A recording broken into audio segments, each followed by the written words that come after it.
السلام علیکم ویورز، آج کا ہمارا موضوع ہے ایک شیطانی کانفرنس۔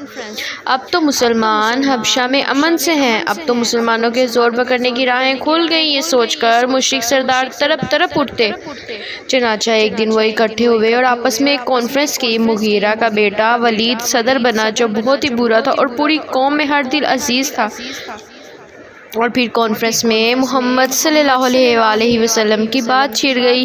ولید نے کہا، حج کے دن قریب آ گئے ہیں، اس لیے باہر سے اب وفد آئیں گے اور محمد کا تو چرچا ہے ہی، اس لیے اس کے بارے میں وہ تحقیق کریں گے، لہٰذا آپس میں ایک بات طے کر لو، سب مل کر وہی کہو، دیکھو ایک دوسرے کی الٹی مت کہنا، ورنہ لوگ سمجھ جائیں گے کہ تم جھوٹے ہو اور پھر سارا کھیل بگڑ جائے گا۔ قریش نے کہا، عبد الشمس کے باپ، پھر ہمیں کوئی ایک بات بتا دیجئے کہ ہم سب وہی کہیں۔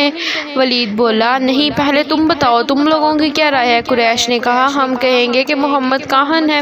ولید بولا، نہیں، خدا کی قسم وہ کاہن نہیں، ہم نے بتھیرے کاہن دیکھے ہیں، کاہنوں کے گیت اور ان کے کلام دوسرے ہی رنگ کے ہوتے ہیں۔ قریش نے کہا، تو ہم کہیں گے وہ مجنون ہے۔ ولید بولا، نہیں، وہ مجنون بھی نہیں، ہم نے جنون کو خوب دیکھا پہچانا ہے، اس کے اندر ایک بھی جنون کی علامت نہیں اور مجنون کی کوئی سی بھی کیفیت نہیں۔ قریش نے کہا، تو ہم کہیں گے وہ شاعر ہے۔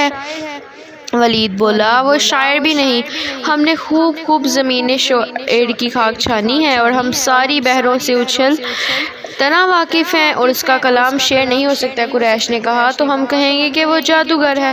ولید بولا، وہ جادوگر بھی نہیں، ہم نے بتھیرے جادوگر دیکھے ہیں اور جادو کے وسو کرتب بھی دیکھے ہیں، یہ جادوگروں کا ٹونا منتر نہیں معلوم ہوتا۔ قریش نے کہا بہت حیرانی کے ساتھ، پھر ہم کیا کہیں گے؟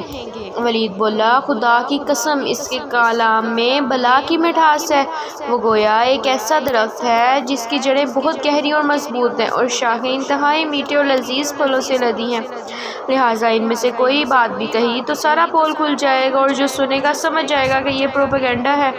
سب سے لگتی ہوئی بات یہ ہے کہ وہ ایک جادوگر ہے جو جادو سر کلام لے کر آیا ہے اور اس سے وہ باپ بیٹے، بھائی بہن، بیوی شوہر اور خاندان میں پھوٹ ڈال رہا ہے۔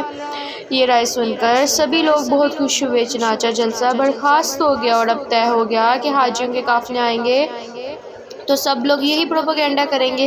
لیجئے، حج کا زمانہ آ گیا اور حاجیوں کے قافلے بھی آ گئے اور اب وہ ہر وقت طاق میں لگے رہتے اور جہاں موقع پاتے ان کا کان بھر دیتے، اس وقت جس کو دیکھو بس زبان پر یہی الفاظ تھے، محمد تو ایک جادوگر ہے جو جادو اثر کلام لے کر آیا ہے۔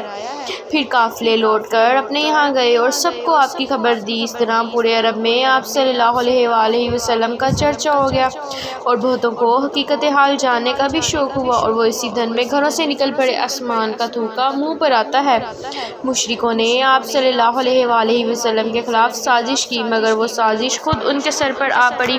انہوں نے اسلام مٹانے کی کوشش کی، مگر اس سے اسلام کی اور ترقی ہوئی، سارے عرب میں آپ کا شہرہ ہو گیا تو اس کے اثرات بہت دور تک پہنچے۔ جب مشرکوں کو سب سے زیادہ اسی کا ڈر تھا، کہتے تو وہ یہ تھے کہ ہمیں آبائی دین عزیز ہے اور ہم جان لڑا کر اس کی حفاظت کریں گے، لیکن اصل بات کچھ اور تھی، کیونکہ دین سے زیادہ ان کو دنیا کی فکر تھی۔ عرب بالکل آزاد زندگی گزارتے آئے تھے، وہاں نہ کوئی اصول تھا نہ قانون، جو جی میں آتا وہ کرتے تھے، ہر طرف بے حیائی اور بدکاری کا بازار گرم تھا، لوگ انجام سے آنکھیں بند کیے رنگ رلیوں میں مست تھے۔ ادھر پیارے نبی صلی اللہ علیہ وآلہ وسلم کی دعوت ان برائیوں کے خلاف ایک زبردست آواز تھی۔ پھر یہی نہیں، مکہ بتوں کا گھر تھا، اس لیے لوگ دور دور سے ان کی زیارت کو آتے تھے اور قریشی ان بت خانوں کے محنت اور ان استھانوں کے مجاور تھے، اس لیے ان کو بھی نذرانے ملتے تھے، پھر مختلف چالوں سے ہی اچھی طرح لوٹتے بھی تھے۔ ظاہر ہے کہ اسلام کا پھیلنا اس کاروبار کے لیے ایک خطرہ تھا، اس لیے اب وہ نچلے کب بیٹھ سکتے تھے؟